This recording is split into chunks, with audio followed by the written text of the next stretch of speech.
Le 14 juin 1830, les troupes françaises débarquent à Alger, marquant le début de 132 ans de colonisation. Sous prétexte de libérer les esclaves chrétiens, la France lance une conquête sanglante. En 3 semaines, Alger tombe. Les soldats français pillent les trésors, dont la célèbre bibliothèque d'Alger. Cette invasion ouvre une ère de violence systématique contre le peuple algérien. L'émir Abdelkader mène une résistance héroïque pendant 15 ans. Stratège militaire et érudit, il unifie les tribus et crée un État moderne. En 1837, il force la France à signer le traité de Tafna. Mais les Français violent le traité et reprennent la guerre. En 1847, Abdelkader se rend, trompé par la promesse d'exil en Orient. Il devient un symbole de la résistance anticoloniale. Le général Bugeaud met en œuvre la terre brûlée pour briser la résistance. Les troupes françaises rasent des villages entiers, massacrent civils et troupeaux. Entre 500 000 et 1 million d'Algériens meurent de faim. Les forêts sont incendiées, les récoltes détruites. Cette stratégie génocidaire vise à exterminer les populations pour s'approprier les terres.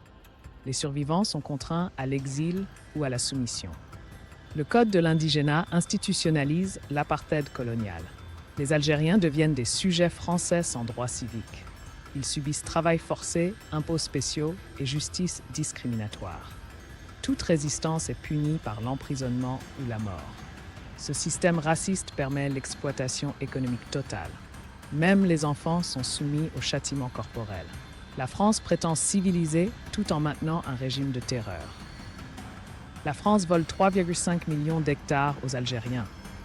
Les colons européens, 10% de la population, possèdent 40% des terres cultivables.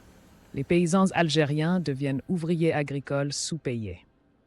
La famine de 1866-1868 tue 500 000 personnes. La viticulture remplace les cultures vivrières, provoquant des pénuries.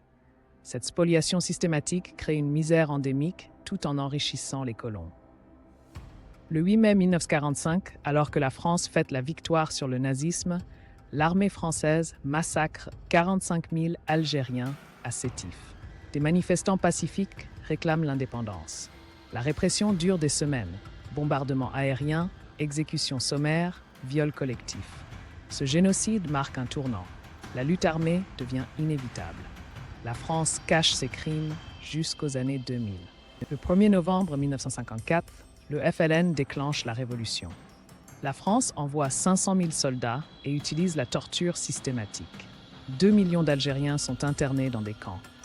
Les opérations de pacification font 1,5 million de morts. Les maquisards résistent malgré la disproportion des forces.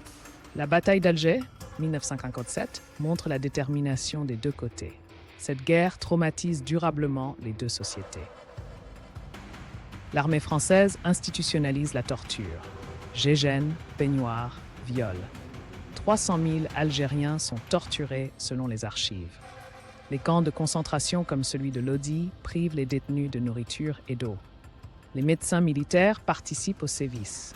Des soldats français témoigneront de ces crimes. Aujourd'hui encore, la France refuse d'ouvrir toutes ses archives sur cette période. Après 8 ans de guerre, les accords d'Évian sont signés le 18 mars 1962. Le référendum donne 89,72% pour l'indépendance. La réaction des colons est violente.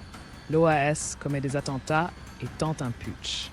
900 000 pieds noirs fuient vers la France. Le FLN prend le pouvoir dans un pays dévasté. Ces accords mettent fin à 132 ans de colonialisme français. Le 5 juillet 1962, l'Algérie proclame son indépendance. Le pays compte 1 million de martyrs et des traumatismes profonds. La France a détruit 8000 villages et laissé un pays sous-développé. Aujourd'hui, la question des réparations et de la reconnaissance des crimes coloniaux reste ouverte. L'Algérie doit reconstruire son identité après un siècle de négation culturelle. Ce passé colonial influence toujours les relations franco-algériennes.